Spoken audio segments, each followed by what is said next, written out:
Hey guys, Ramsey here. Welcome to another video. Tonight we have a late night insight, quick hit video on another Frederic Malle. I'm on a little bit of a Frederic Malle kick, and I'm really excited about continuing to test out these Frederic Malles I've never sniffed before, because I have yet to find a Frederic Malle that has let me down. Now, we'll talk about that later on in the video, but just so you guys know, I'm sure you saw the title, but just so I can say I told you, this is going to be on Dante Bra by Maurice Russell. And you can see Frederic Malle gives the perfumer credit there, unlike some brands.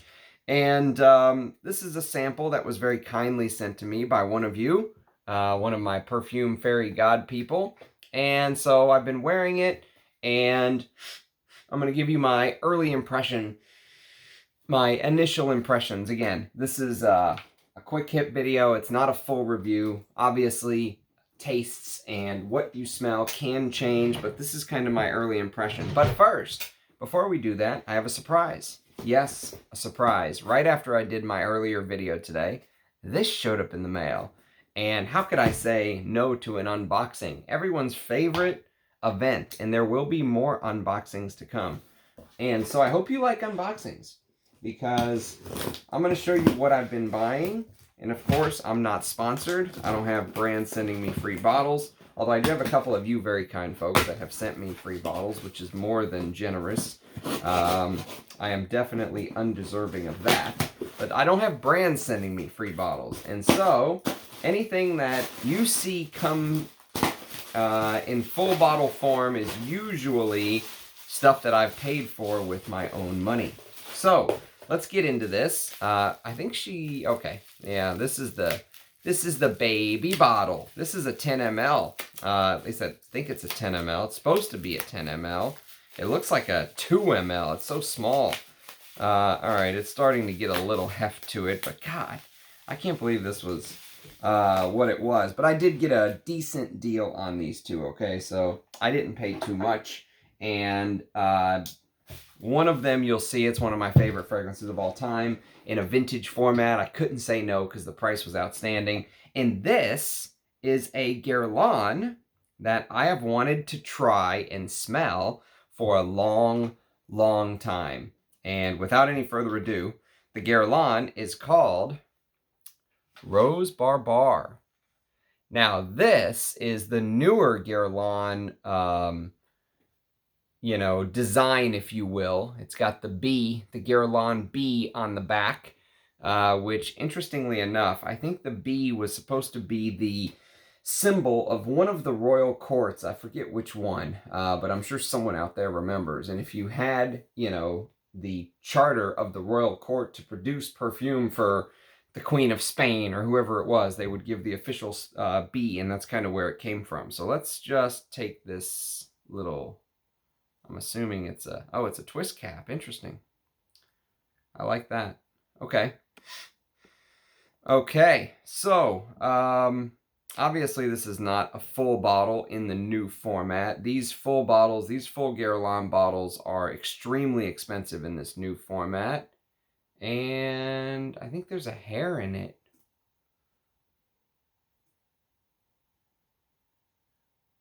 Yep, I think there's a hair in it. Either way, either there was a hair in it from the gal that sold it to me, or Guerlain's quality control is slipping. But I do like, look at the detail. Even right there, you can see the Guerlain logo. It's a very small, it's a 10 ml. That's what she told me. It's a 10 ml. Is it? It is a 10 ml. Okay, it's a 10 ml. She told me the truth. 10 mLs is more than enough juice, although it looks like it's 2 mLs, doesn't it? But yes, Rose Barbar, which is a creation by Francis Kirkjohn, who is now the in-house perfumer at Dior. And so we will see what he comes up with at Dior. We already saw the first salvo, a re-release of Cologne Blanche and Eau Noire, and I'm not interested in that.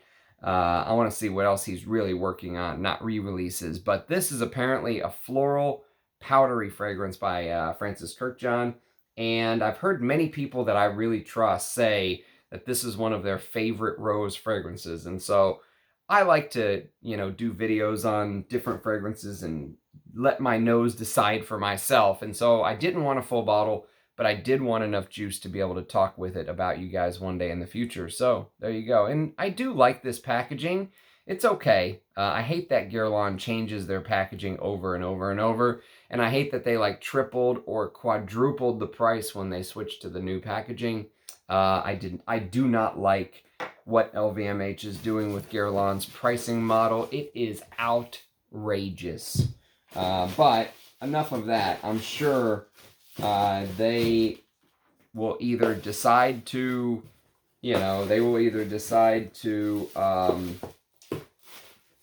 fix their pricing, or, they will just lower it, or, or they're just going to leave it there and say, buy it. And if you don't, too bad. We're LVMH and we have other forms of revenue. But I would not think that many people are going and spending $500 on a bottle of Tonka Imperial, but hey, maybe I'm wrong. Maybe the Guerlain heads are doing that, and that's that. So let me show you the other bottle that I got. And I got both of these shipped, okay? Interestingly enough, I'll tell you a story. I don't want you guys to think I'm a hard ass, but when you're a collector of perfume, sometimes you have to do stuff like this. So I identified that these were a good price on Mercari, and I approached the lady, and I said, hey, would you do $70 shipped for both of these? And she said, sure. And I said, okay, deal. Send me like because it was like, without it, if I just would have added the two, it would have been like $15 or $18 off, the price of both of them combined. $70 shipped. So I asked for a little bit of a discount. She said, sure. And then when I got the offer from her, it had the shipping. And so I wrote her back and I said, hey, the $8.99 in shipping or whatever is still in there. Can you take it off? I said, $70 shipped. And she said, sure. And she took it off. So sometimes when you're collecting, $9, hell, when I first started working at Six Flags when I was a kid in high school, $9 was more than I made hourly. And so, every little bit adds up. I don't want to seem like a cheap ass, but sometimes you got to do that kind of stuff when you're collecting perfume. Okay, so here's what this is. And this is, oh, baby. Can you tell by the very top, it is also a Guerlain. And do you know what it is? It is one of the greatest perfume. I can't believe I got both of these for $70 shipped. This is Shalimar Eau de Toilette. I don't have it in this bottle. The only one that I have in this bottle is Chamade, which I have yet to do a video or talk about, but I will. But now I have Shalimar Eau de Toilette. I just recently got a Shalimar Eau de Toilette in this bottle. This is even an older bottle. I think this is from the 70s, these Coke bottles. This is from the 80s, I think, because if you look on the packaging, it actually says copyright 1983 Guerlain right there. And look, you can see the short ingredient list. So I think this is an 80s bottle of Shalimar, and this is 50 mils. So I got 50 mils of Shalimar and 10 mils of Rose Barbar for $70 shipped. That's a good deal in my book. People are trying to sell these alone for like $50 or $60. Sometimes that's how it has to go. I didn't necessarily need another bottle of Shalimar. I have 2 eau de parfums now, and I have 2 eau de toilettes, and I have a pure parfum of Shalimar. So I'm pretty much set. But it's one of my it is my favorite vanilla fragrance. And so to have this at such a great price, I just couldn't say no, even though it wasn't really on the radar. And it seems like, Shalimar usually holds up well because of all of the high quality ingredients. And I don't know if this has been sprayed, but it looks like it was stored in the box and well kept. So I'm excited. I'm happy about my buy. I hope you guys enjoyed that unboxing. And so let's talk about the fragrance, why most of you guys are probably here. And this is going to be Frederic Malle's Dante Bras. Now, a couple things about Frederic Malle. Interestingly enough, I've been on a little bit of a Frederic Malle kick. And you guys know me. I am a sucker for samples, okay? And while I must admit, I like this sample sprayer better than most of the sample sprayers, those cheap little shitty ones that, even some of the high-end brands like Xerjoff and Roja uses those terrible you know, 2 ml sample sprayers that look like, oh, what do they look like? They look like this. This is a George Zaharoff one, but he's not a Roja or Zerjoff, you know, but that's basically what they look like. And I hate these things. Look, the cap's already crooked, and sometimes it doesn't spray, and it's just, you know, I wish they would do better. And this is better, I will tell you that. The sprayer on this thing is awesome, so already Frederic Malle gets a point, but then I instantly have to dock that point away because I can't see through the damn red on the sample to see how much juice is in here. So I have no clue whether there's half a mil, quarter of a mil, a drop, whether it's all the way to the top. Even putting it to the light, I'm like, how much is in here? So yeah, I wish they would do something with this, but I understand marketing and all that, but kudos for taking the next step and trying to do a little bit better than those crappy ones. And so I've been on a little bit of a Frederic Malle kick lately. I recently reviewed an amazing perfume by Jean-Claude Elena from 2003 called L'Eau d'Hiver. You can go check out my early review, my early impression from just a couple days ago. And this is really good. And, you know, I then, before that, I reviewed or did an early impression on one of the most famous fragrances of all time from 1906, Après L'Onde, and that led to my L'Eau d'Hiver review. And now here we are talking about another Frederic Malle, Dante Bras. And Maurice Russell is in the spotlight, if you will. He's in the hot seat, if you will, because he created a fragrance called Uncut Gem. And there's a lot of, maybe animosity is a good word for Uncut Gem. There's a lot of animosity because Uncut Gem is basically sold as this traditional masculine perfume, and, quote from the Frederic Malle site, has an almost cliched eau de cologne vibe. And I know my good friend from across the pond, Rich Mitch in England, absolutely despised Uncut Gem, and me and his nose are usually synced up.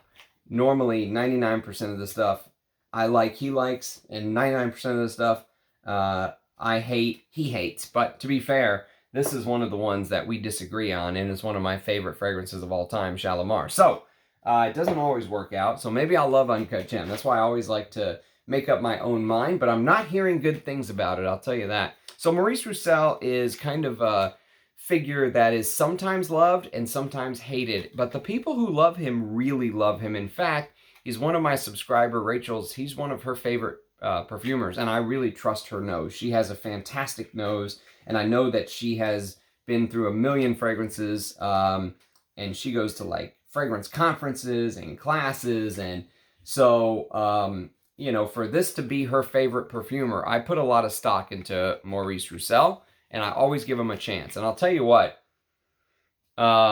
this is a really, really good fragrance. And both the one that I did just the other day, L'Eau d'Hiver, that was a good fragrance. This is a really good fragrance as well.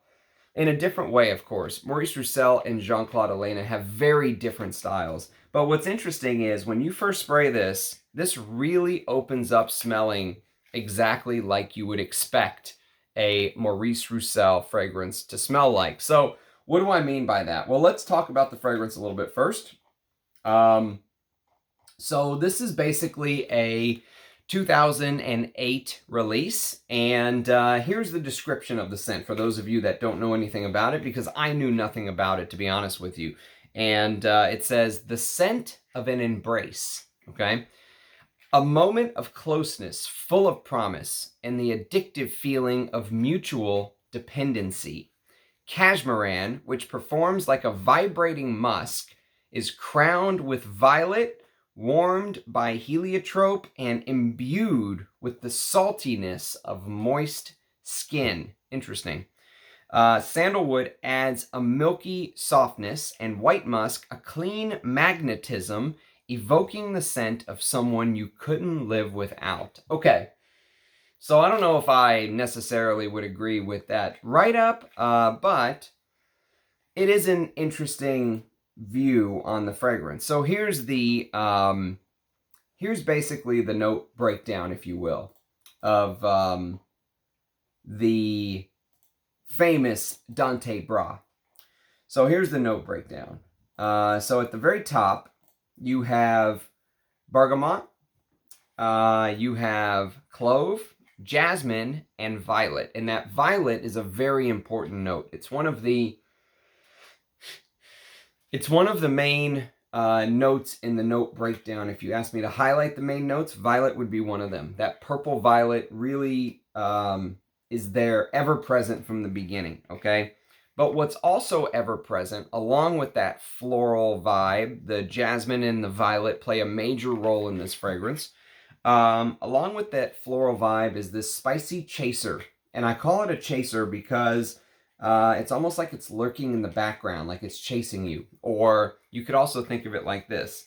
Imagine that you were at a bar drinking and you took a shot of that white musk that Maurice Russell loves to use so much. He loves his white musks. And what you ended up chasing that shot with, all right, was this spicy clove. Because it's there, it's ever present, but it's in the background, it's behind, it's chasing you, okay? What's walking with you home from the bar are the florals. You have violet, you have jasmine on each arm. But it's a beautiful creation. There is nothing feminine about this. Absolutely nothing feminine about this. And the other thing that ends up coming to play, a big part of the composition as well. So you have that violet at the top. You have a big dose of cashmeran in the heart, which we'll talk about. And you have a heliotrope at the base. And the heliotrope at the base plays a very important role. I've talked a lot about heliotrope in some of my recent fragrances, again, that I've reviewed, going back to Après Landais. That has a heliotrope note in it. We talked about the link to L'air Bleu, the heliotrope there. And then, again, L'Eau d'Hiver with Frederic Malle from 2003, Jean-Claude Elena. That has a massive heliotrope feel to it. And so does this one.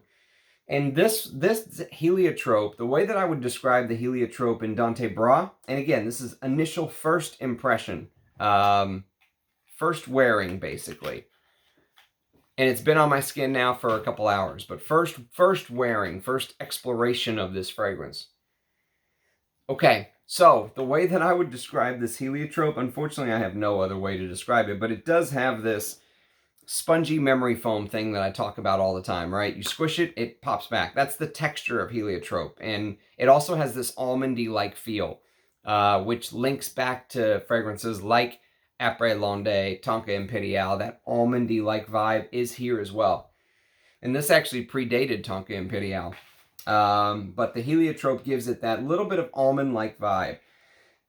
In texture, but in color, imagine you, or just picture in your mind, you have the heliotrope, and whenever you look at heliotrope flowers are always that purple color. Imagine you bleached them, okay? So imagine you had a bleached white, almost like an albino. Imagine you had an albino heliotrope, and you mix that albino heliotrope with that white musk that Maurice Russell loves using so much. He uses that white musk in almost everything, it feels like.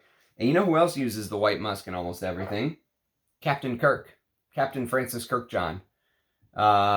He loves his musks. Absolutely loves them. Everything seems to have that generic white musk thing in it. And I'm noticing that Maurice Russell has the white musk feel as well, which is not necessarily a bad thing.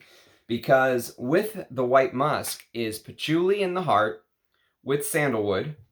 And the sandalwood here is beautiful. It is milky. This is a milky sandalwood. There's almost a lactonic vibe to this fragrance. Because of the white musk and because of that lactonic vibe, and the cashmeran comes to play early and often, and it lingers. Cashmeran is an ingredient by IFF.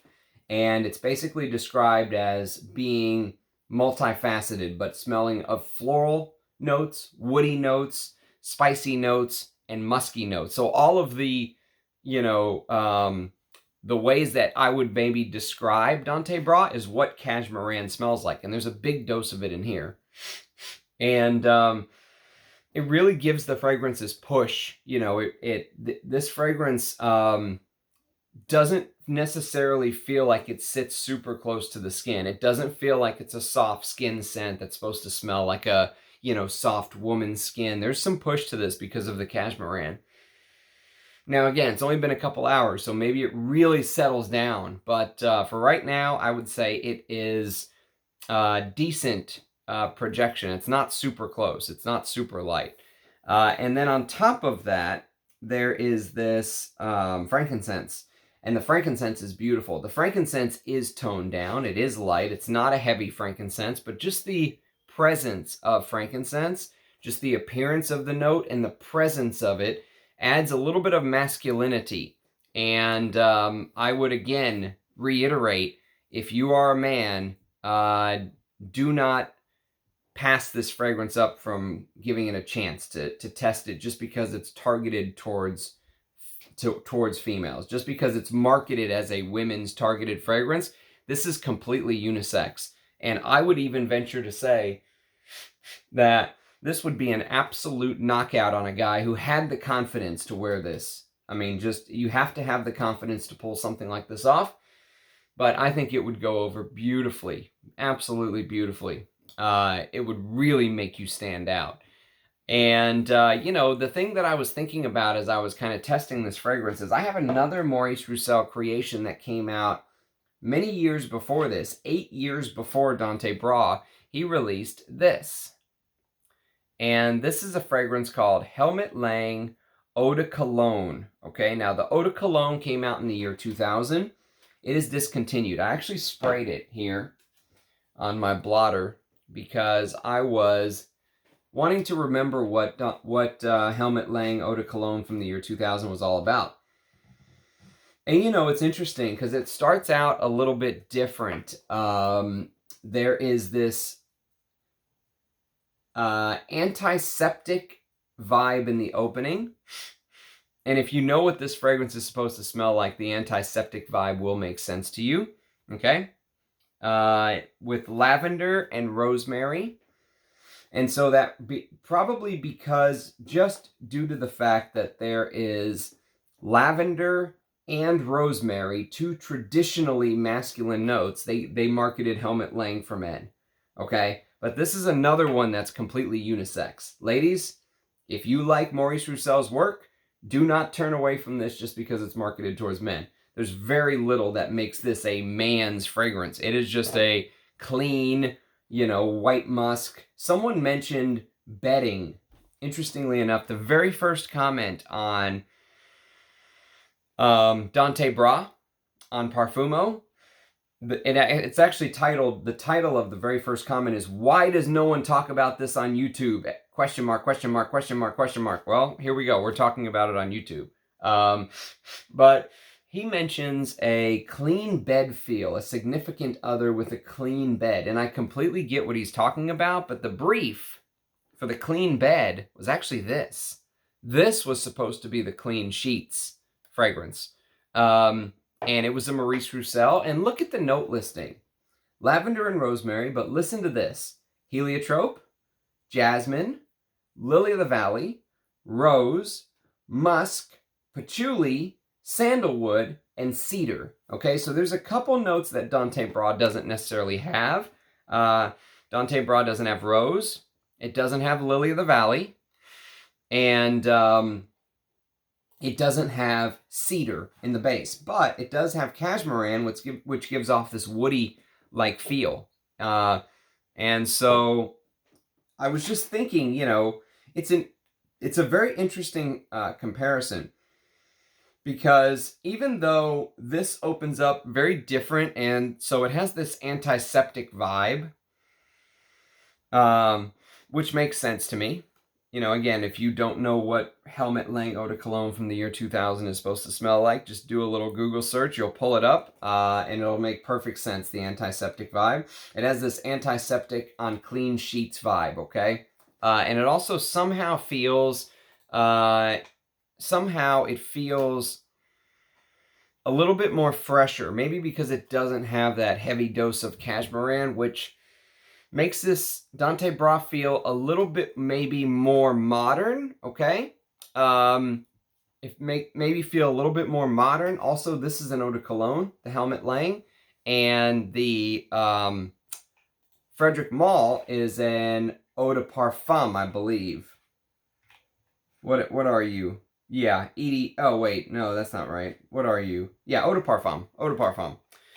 So long story short, I could totally see how somebody would overlook Dante Bra, okay? And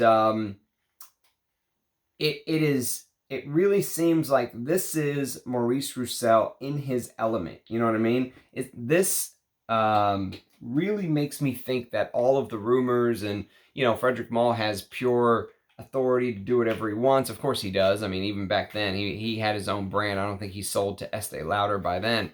But, you know, it really highlights, I would say, what the kind of fragrance that Maurice Russell appreciates. Okay, so if you are a Maurice Russell fan, Dante Bra is one I would really urge you to try. I don't think I would buy a full bottle of this, although if money was no issue for me, if I had millions of dollars sitting in the bank to just buy fragrances at my whim whenever I wanted, I would just own every single Frederic Malle, because everything from the brand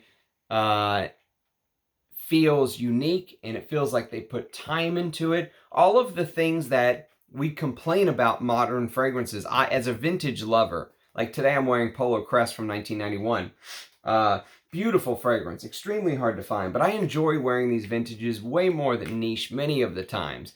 And it's because it just feels like everything is kind of rushed. It's all about the money nowadays. It doesn't feel like they love perfume anymore, you know what I mean? Frederic Malle's fragrances, to me, I haven't smelled a single one yet. And again, I haven't smelled Uncut Gem, okay? So, I do have a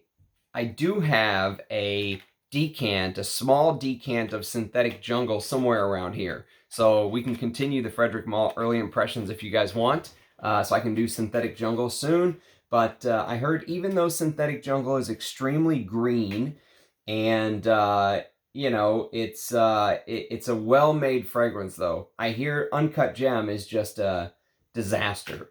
So even though I haven't smelled the newest one, Uncut Gem, I've never smelled anything yet from Frederic Malle, which feels like there wasn't time and love and attention and effort put into a fragrance. And it never felt like he was putting something out just to make money. Now, that may change again with Uncut Gem, but nothing ever felt like a cash grab with him. Everything feels like they're making the perfumes they want to make for the love of perfume. And if it sells, great. And if it doesn't, great. They don't care. You know, it's not about, or it wasn't about selling units to them. They weren't just trying to pump out a widget, you know.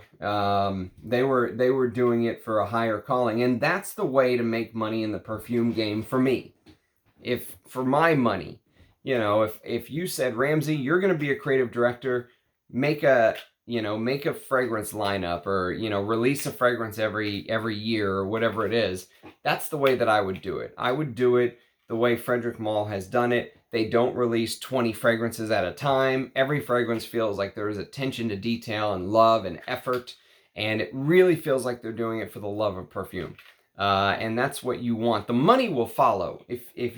There's enough perfume lovers out there that if you create beautiful compositions with high quality materials, the money will follow. But if you focus on money, you can't just snap your fingers and make beautiful fragrance. That has to be the focus of these brands. And it feels like to me, it really does feel like to me that it is still the focus of Frederic Malle, because I haven't smelled otherwise. Again, I haven't smelled the new stuff, but I have not smelled otherwise yet, though. So, Dante Bra, I would love to hear your thoughts if you agree with me on the violet opening with the clove in the background, the milky sandalwood, the bleached albino-like heliotrope with that white musk and that woody, spicy, musky, floral cashmeran. And it feels like these two fragrances kind of get closer together as they dry. When you first spray, they're going to seem like they're far apart. And then they kind of get closer. They get to that Maurice Russell signature, you know? And so it's a signature that I can appreciate, but I really don't know if I would go run out and buy a bottle. Again, unless I just had millions of dollars lying around, I'd buy every single Frederic Malle when I have this. You know what I mean? And this is discontinued. I know they're different, but that Maurice Russell signature DNA, yeah, see, now it's getting closer and closer. Yeah, it's getting closer as the hours tick by. So anyways, if you've tried Helmut Lang Eau de Cologne or Dante Bra, I would love to hear your feedback. Let me know what you guys think of Rose Barbar, because I can't wait to try this and do a video for you guys. And my 1980s Shalimar Eau de Toilette. What a find this ended up being. So I feel like I've done well adding to the scent armory, and a new fragrance to do a video for you guys is always good. So thanks for watching, everybody. Cheers. Hope to read your comments and feedback down below. I will be reading. I read every single comment. I try to respond to every single comment. So I love the interaction with you guys. Let me know what you think of Dante Bra. Cheers, guys. See you again tomorrow. Bye now.